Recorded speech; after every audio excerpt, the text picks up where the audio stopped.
Good morning, dear student.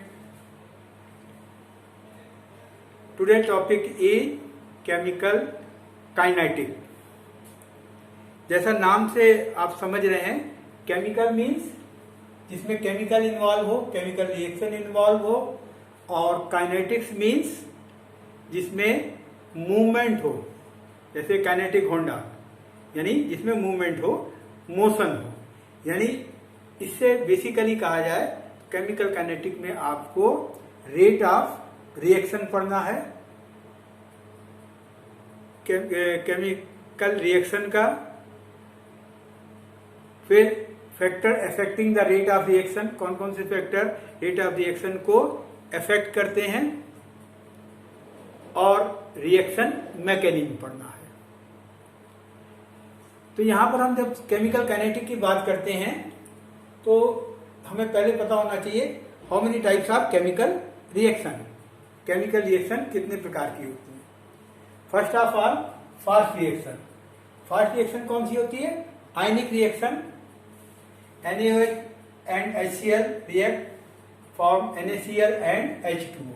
क्योंकि ये reaction बहुत फास्ट है, आयनिक रिएक्शन है, ऐसी रिएक्शन का हम रेट कैलकुलेट नहीं कर सकते। दूसरी है slow reaction which is rusting of iron. अब आप देखते हो रस्टिंग ऑफ आयरन में क्या होता है, आयरन की कोई चीज होती है, सही लगाते हो और 1 महीने बाद देखते हो, 2 महीने बाद देखते हो, उसमें रस्टिंग हो जाती है। तो इतनी स्लो है कि उस रिएक्शन का हम रेट ऑफ रिएक्शन कैलकुलेट नहीं कर सकते। तो हमें किस रिएक्शन को पढ़नी है? Moderate rate reaction. Moderate reaction reversible reaction होती है, ये साइन रिवर्सिबल का है। इधर से प्रोडक्ट बनता है, प्रोडक्ट डिकम्पोज होके रिएक्टेंट फॉर्म करता है। Example, hydrogen and nitrogen react to form ammonia. अब रेट ऑफ रिएक्शन में सबसे पहले आप निकालेंगे एवरेज रेट ऑफ रिएक्शन। अगर मान लो एक हम जनरल रिएक्शन ले लें, AA BB equal to CC DD।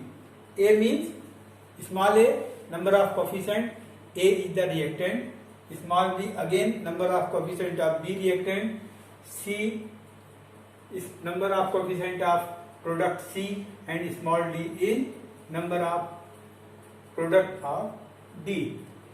Average rate can be found -1 upon A delta A upon delta T, -1 upon B delta B upon delta T, 1 upon C delta C upon delta T, 1 upon D delta D upon delta T. A, B, C, D are number of coefficient, and delta means change in concentration। और जो bracket में लिखा है, bracket में A, square bracket में B, square bracket में C और square bracket में C लिखा है, it is the concentration. Square means concentration in mole per litre, जैसा हमने आपको रिडॉक्स रिएक्शन चैप्टर में भी पढ़ाया था, इक्विलिब्रियम में भी पढ़ाया था। Unit of rate of reaction, जैसा ऊपर क्या लिखा है, change in concentration of reactant और change in concentration of product upon time.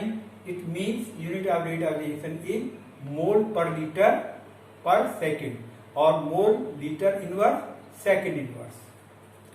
यहाँ पर एक क्वेश्चन आपका आना चाहिए कि सर यहाँ पर निगेटिव साइन लगा है, यहाँ पर निगेटिव साइन नहीं लगा है, इसका क्या मीनिंग है? तो यहाँ पर negative sign represent the decrease in concentration of reactant, decrease in concentration of product, decrease in concentration of A, decrease in concentration of B, but increase in concentration of C and increase in concentration of D. Change in concentration, change in concentration means final concentration minus initial concentration। अगर आप सोचेंगे reactant में क्या होगा, 5 मोल लिए हैं तो final concentration क्या होगा, 3 मोल। तो चेंज इन कंसंट्रेशन क्या होगा, 3 - 5 दैट इज माइनस का 2 मोल, और यहाँ पे निगेटिव साइन है, it will convert into positive, that is change in concentration is 2 mole. Next point is reaction life time. Reaction life time क्या है? It is the time to complete the 98% of the reaction. यानी कोई भी reaction 100% नहीं होती। अगर 5 mole of reactant है तो पूरा का पूरा 5 मोल प्रोडक्ट में कन्वर्ट नहीं होगा। 5 मोल का only 98% will be converted into product.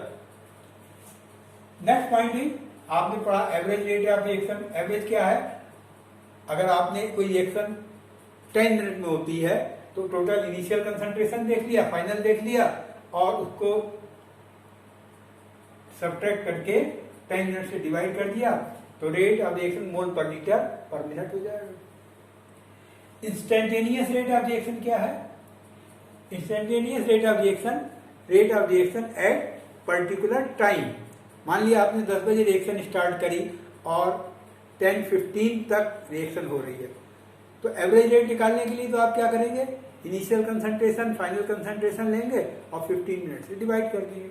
अब आपसे पूछा जाए कि 5th मिनट पर रेट ऑफ रिएक्शन क्या होता है, तो इसका मतलब हो गया इंस्टेंटेनियस रेट, यानी 5th मिनट पर रेट क्या है। इसको हम ग्राफिकली निकाल सकते हैं।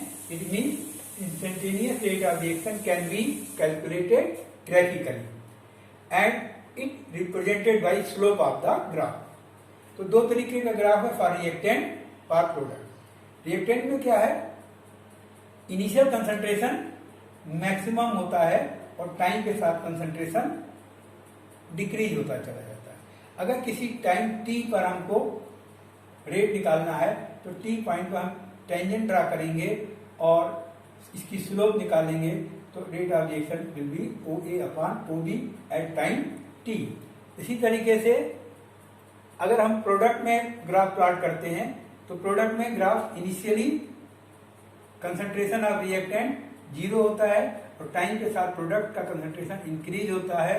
तो अगर टाइम t पर ग्राफ इंस्टेंटेनियस रेट निकालना है तो हम ग्राफ प्लॉट करेंगे, टेंजेंट ड्रा करेंगे, तो again instantaneous rate of reaction at time t is OA/OB।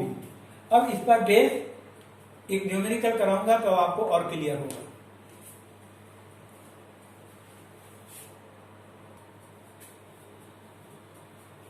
Now question on average rate of reaction. In a reaction 2A is equal to product, the concentration of A decreases from 0.5 mole per liter to 0.4 mole per liter in 10 minutes.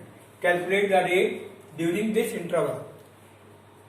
First you will write initial concentration 0.5 mole per liter, final concentration 0.4 mole per liter, change in concentration of reactant, that is delta A is equal to 0.4 minus 0.5, it will become minus 0.1 mole per liter. Time is given delta T 10 minutes. You will put in the formula average rate minus 1/2 delta A upon delta T. 2 क्या है? Number of coefficient of the reactant, 1/A. If we put the value minus 1/2 minus 0.1/2, it will become average rate of reaction R is equal to 0.025 mole per liter per minute. Next thing will be on the next period.